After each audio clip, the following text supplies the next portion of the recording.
Hey there, guys. Alright, today we are back with some more of the Great War. This time we are on to week 120. We are charming the Poles. The Central Powers look for new allies. Before we dive in, make sure you go and check out the links in the description box below. I would love it if you joined the Discord and followed me over at Twitch. Okay. Really have nothing to add here at the beginning. Maybe perhaps this week we'll have more things to talk about, but I sincerely doubt it, as I said at the end of the last episode, and probably I think the episode before that. There really isn't going to be much to talk about until the February Revolution, most likely. So let's go ahead and dive right in. They've tried new weapons, new tactics, new battlefronts, but the war keeps growing New in size, everything. and there's Woo. no end in sight. War. By now, we've reached the point where morale has crumbled to where the leaders will try anything, attacking their own men, creating What? new nations, freeing prisoners, anything to be able to continue the war. Like, deliberately attacking their own men? Is that what you were saying? Where? Who? What? Why? When? I'm Indy Nidell. Welcome to the Great War. Last week, the Ninth Battle of the Isonzo River began and ended with the Italians nearly breaking through the Austrian lines, but the Austrians being saved by reinforcements in the nick of time.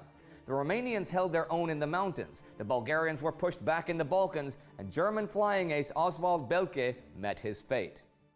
It had been quiet at the Somme, but it wasn't quiet this week. British Commander-in-Chief Sir Douglas Haig had determined that the 7th British attack on the Germans at the Transloy line would take place November 5th, and as usual, he set objectives beyond the line itself. The fact that finally taking Transloy would not end the ordeal provoked Lord Cavan, whose men would actually carry out the attack, to speak up. He insisted to Haig's second-in-command Sir Henry Rawlinson that there was no chance of success in the attack. And though Cavan realized that they must support the French even if it meant a sacrifice, this sacrifice would do nothing much to assist the French and would destroy morale in the men.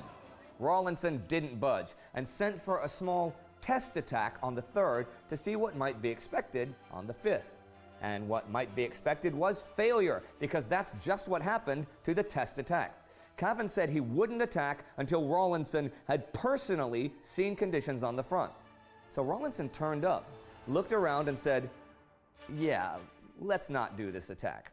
He convinced Haig not to do it as well, but then Haig changed his mind and the attack God damn it, Haig. Fuck's sake. was back on. And you can guess how it went. It failed, with a couple thousand casualties. The Germans did not budge. The Germans were trying not to budge elsewhere this week in Dobrogea against the Russian and Romanian forces. But there were problems with the Russians by now. The German advance had threatened to break the Allied lines, so Russia had to call off any strikes further north against Hungary on the southeastern front to plug the gap here. German General August von Mackensen's Bulgarian forces were poised to cut off Bucharest from the sea, and by this point, it seemed like only big Russian reinforcements could prevent a Romanian collapse. 26 Russian infantry divisions and 11 cavalry divisions were now heading south. However, the Romanian railways that took them there could only handle 19 trains a day, and each Russian corps required 130 trains to move. So there literally was no means of getting the Russian troops to Romania. In any case, the Romanians had only provided 30 actual This man is so short. Compared to his troops, this man is tiny. trains, so Russian soldiers had to arrive all the way from Chernovitz on foot. By November 9th, only the Russian 4th Corps had arrived, and they were sufficient to hold the Bulgarians south of the Danube. No one knew if any more Russians would arrive in time. Still though, Mackensen's line was actually giving way a bit this week to Russo-Romanian pressure. He retreated through Topal and was now only 20 kilometers north of the Cernavodă-Constanța railway. On the other Romanian front, in the mountains, the Germans resumed their offensive, and the situation there still looked like it was anybody's game. And it was probably just as well that Russia was no longer on the offensive on the Eastern Front. On the 5th, British observer Colonel Knox wrote in his diary, "The plain truth is that without airplanes and far more heavy guns and shell and some knowledge of their use, it is butchery and useless butchery to drive Russian infantry against German lines. Knox was told by General Nikolai Dukhonin, Russian quartermaster general, that since the beginning of June, Russian killed and wounded exceeded 1 million men.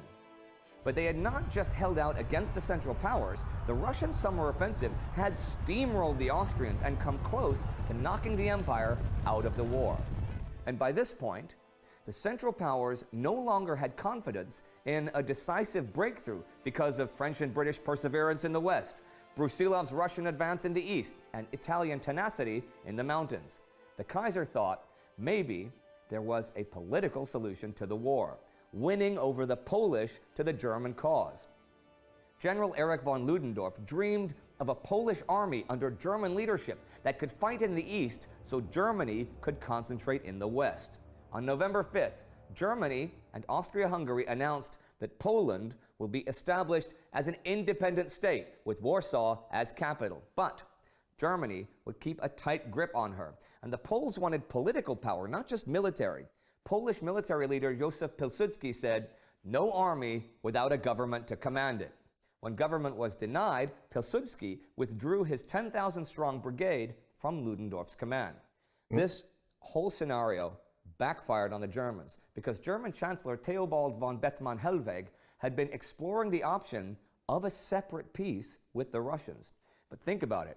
Whatever the land agreement in that peace would be, does anyone think the Tsar would have agreed to an independent Poland being carved out of the west of his empire?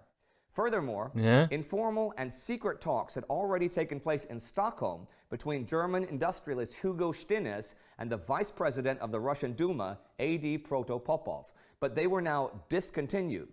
Vladimir Lenin was actually relieved about all of this in exile in Switzerland because he was worried that a separate peace between Germany and Russia would ruin the chance for a Russian revolution. Wheels within wheels. God damn. Everyone needed new men. The iceberg goes down deep, my dudes. To fight the war.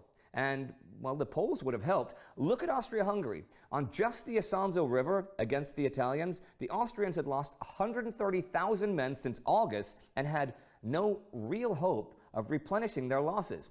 But Italian Chief of Staff Luigi Cadorna's advantages were not as strong as they appeared.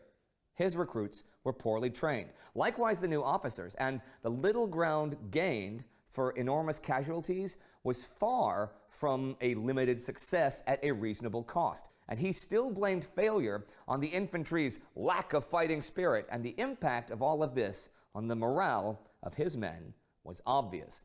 None of Cadorna's offensives had given the men the feeling they'd actually won something. And since Italy was fighting an aggressive war, if they were not advancing, then they were, by definition, failing. A lieutenant fighting on the Carso summed it up.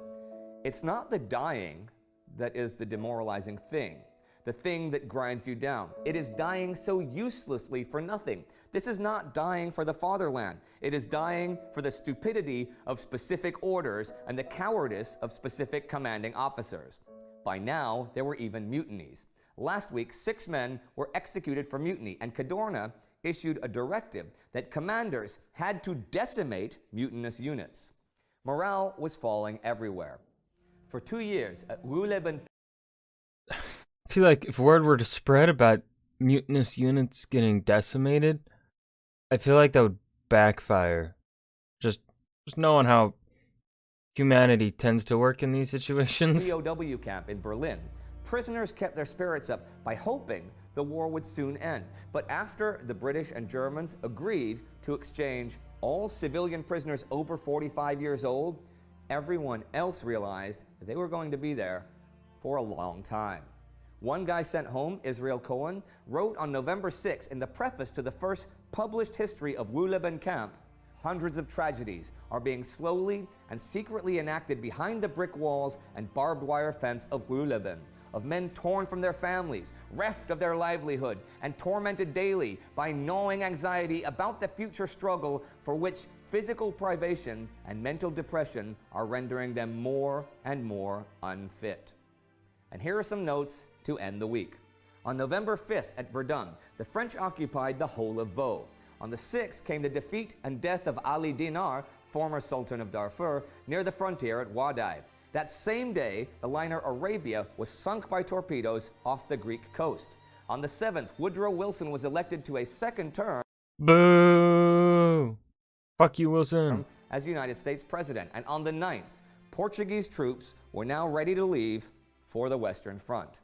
And a busy week of the war ends, with British failure at the Somme, logistical problems for Romania and Russia, a glimmer of hope for the Poles, and morale crumbling everywhere. There is a quick fix for that. On the Italian front, the men on the lines knew they were going to attack soon when the military police mounted machine guns behind them, ready to shoot at soldiers who hesitated when the charge was called. There's no hard data on how many men were killed this way, but in memoirs and diaries, you get an impression. The White War recounts that in one minor action in the Dolomites, 80 men were killed by enemy machine guns and 25 by the military police. Cadorna said, "When a soldier lacks the spirit and will to fight, he lacks everything."